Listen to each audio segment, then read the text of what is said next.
Everybody, I'm back. It's Regular Girl, video number 5.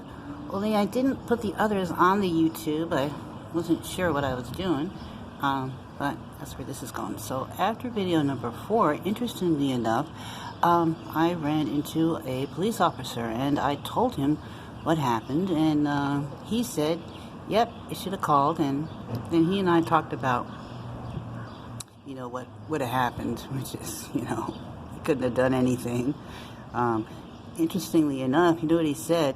He said, when I ran my comment about the new gun, the video camera, because I said, you know, I could have filmed it if something else had happened, because something else was going to happen later on when I was by a bus stop, and something similar to it happened again. Also, interestingly enough, I had just gotten off the bus when I ran into him. So I was wearing a mask, because I do have to wear one when riding the public transportation here, and I do. So that would have been, you know, different had I ran into him somewhere else, because I don't wear one, like I'm not wearing one now. So anyway, that was interesting. We had a conversation. And then this morning I noticed that San Diego has done something about this, meaning there has been some new mandates passed by the San Diego Police Department about using other methods. So using forensic psychology, and they have been having discussions about this, and I asked him, you know, have you been? And he said, yes, we have been. But he mentioned how everything, he said everything is, you know, on camera, and so everything that was happening on the bus, you know, everything is being filmed all the time. Now, that's true, but the other thing that's an issue is how are things litigated, you see?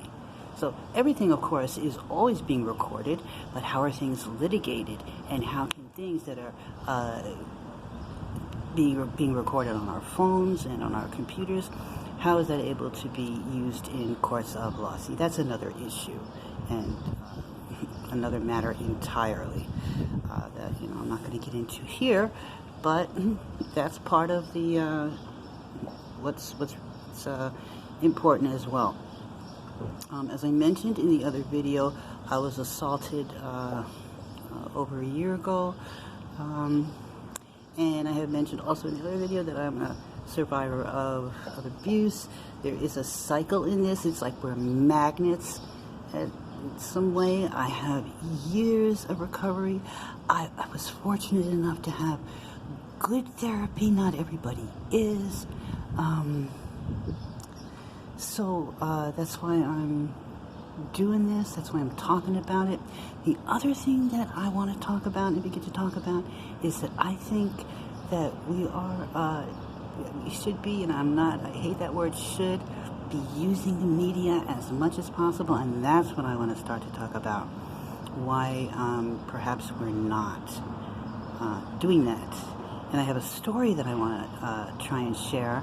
And I don't think of myself as a good storyteller, but I'm going to do it anyway, because I think there's a reason why I don't think of myself as one, and I'm probably not, because I don't have access to great editing tools like major media does. But I'm going to use this and just tell you the story about something related to music, a story that I heard on internet radio. Some detail, but this is getting a little too long, so I'm going to stop it here and tell you that story in the next video about the history of music and music teachers in this country. Thanks for listening.